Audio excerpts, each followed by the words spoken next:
Holocausto. Bom, aqui o primeiro-ministro israelense, Israel Katz, colocou e até, de certa maneira, comentou a fala do presidente Lula. Ele diz: o presidente Lula, em uma entrevista, ficou evasivo e disse: não falei Holocausto. Aí ele fala: Lula, você disse que a guerra justa de Israel contra o Hamas em Gaza é igual ao que o Hitler e os nazistas fizeram com os judeus e ofendeu a memória de 6 milhões de judeus assassinados no Holocausto.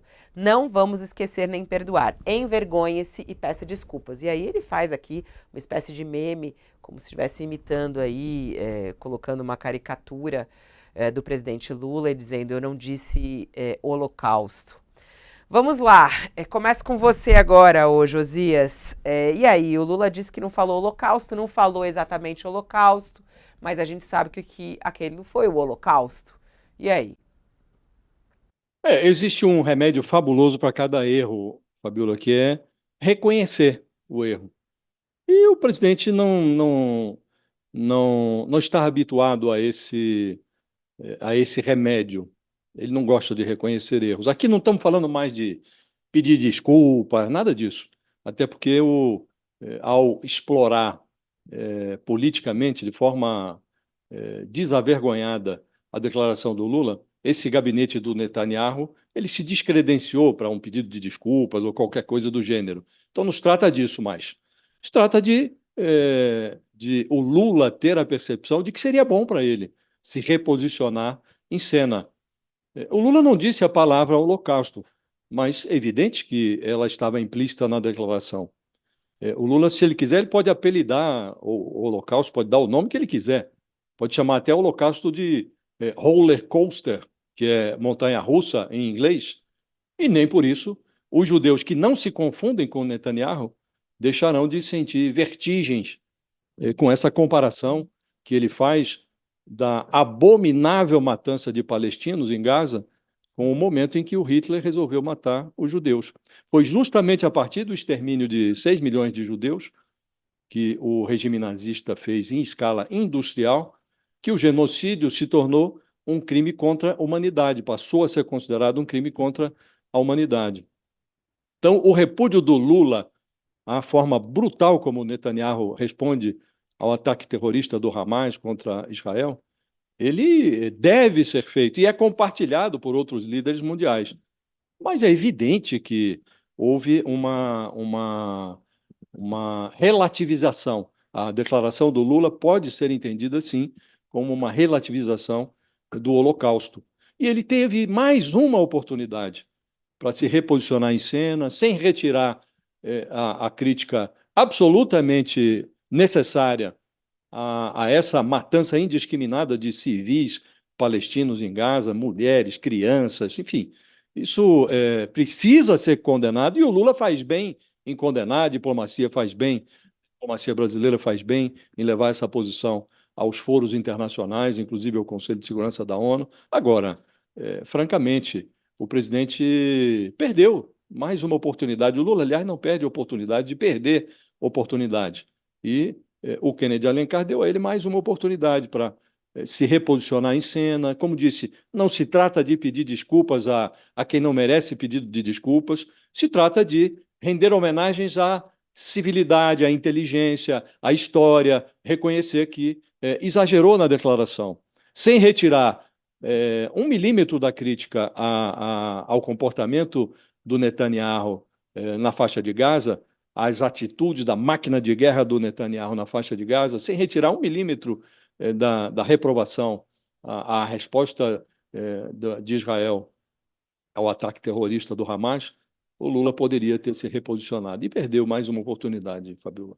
E você, Thales, como é que você interpreta aí essa fala do Lula, né? Ele foi por esse caminho, falou: eu não falei Holocausto. E não se dirige diretamente aos judeus, né? Esse é o pedido de muitos, né? E falam: ele poderia não direcionar isso a Netanyahu, mas sim aos judeus que se sentiram absolutamente ofendidos, atingidos pela declaração dele. Olha, num jogo de futebol, você, quando leva um drible, a culpa é sua, porque levou o drible, e do outro, é o lucro, porque a habilidade de ter te dado o drible. O Lula levou um drible do Netanyahu. Ele está perdendo essa batalha da comunicação aqui dentro para o Netanyahu, que o Netanyahu fez esse papel de, olha, de explorar politicamente a frase. É evidente, o Lula não falou em Holocausto, citou o caso de Hitler, citou o caso dos judeus, a frase está lá, o que está acontecendo na faixa de Gaza com o povo palestino não existe em nenhum outro momento histórico. Aliás, existiu quando Hitler resolveu matar judeus. Errou dizer que não existe em nenhum outro momento histórico, porque existiram vários casos semelhantes ao longo da história. E quando Hitler resolveu matar os judeus, aí ele citou o caso de Hitler com os judeus, indiretamente pode-se interpretar que tenha o Holocausto nisso. Errou ao permitir que se tenha essa interpretação. Errou ao permitir levar o drible do Netanyahu. Agora, tem que ver um jeito de sair dessa emboscada. Ou faz um outro gol, ou pede desculpa aos judeus. Eu não sei se vai ter muita consequência pedir desculpa aos judeus, porque tem a mesma semelhança do problema do Bolsonaro. Você tem uma parcela dos judeus que está com Netanyahu. Essa parcela não vai desculpar o Lula de jeito nenhum. São os radicais.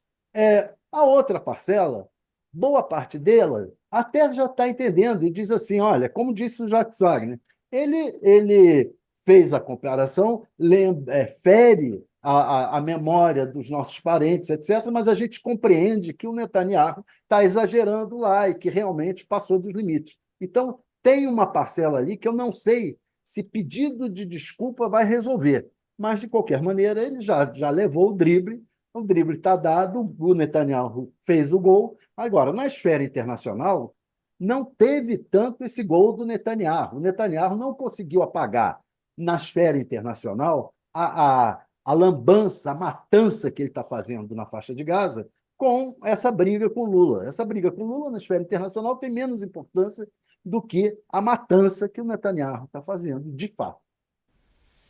É interessante. Bom, seguimos no mesmo, né? Porque ele falou isso, quer dizer, não pediu desculpas, já tem um ataque de novo do ministro de Israel, falando envergonhe-se. Ele acaba sendo bem agressivo, esse ministro, com o presidente da República, né? Se a gente for analisar, é bem fora do tom, né, Josias? O que esse ministro israelense faz, você não acha? Completamente, completamente. Esse chanceler israelense ele virou uma caricatura de diplomata, né? Isso não orna com a diplomacia internacional. Ele poderia ter se manifestado em relação à frase do Lula em termos urbanos, termos civilizados, mas não essa caricatura que ele está fazendo. E ele faz isso, evidentemente, combinado com o Netanyahu, porque eles estão com dificuldades internas, não é? O Netanyahu está longe de ser uma unanimidade em Israel, e ele utiliza essa declaração do Lula, que o Tales tem toda a razão, isso não teve efeito internacional nenhum, é uma crise de vento que para o resto do mundo já passou, foi uma brisa, não é? E ele tenta esticar, e o Lula permite que ele estique quando não resolve a sua encrenca, o seu litígio com a língua portuguesa, né? Agora, então, ele acrescentou mais um degrau na confusão, né? Ele disse, não falei holocausto, mas não precisa falar. Na frase dele, o holocausto está implícito, mas ele ajuda esse ministro caricatural do chanceler israelense a esticar uma crise que só existe porque Israel só se mantém porque interessa ao gabinete do Netanyahu fazer pose lá dentro para o eleitorado interno, uma pose de herói da resistência contra o hipotético antissemitismo do Lula, um antissemitismo que não existe. O Lula já esteve lá, já se encontrou, inclusive, com o próprio Netanyahu, esteve no Museu do Holocausto, então eles sabem que não existe. Mas o Lula deu a eles material para esticar essa crise, Fabiola. Agora, esse sujeito ele, inclusive, desonra a atividade diplomática, né? Porque diplomacia não é isso que ele está fazendo. Ele virou, de fato, uma caricatura. Bom,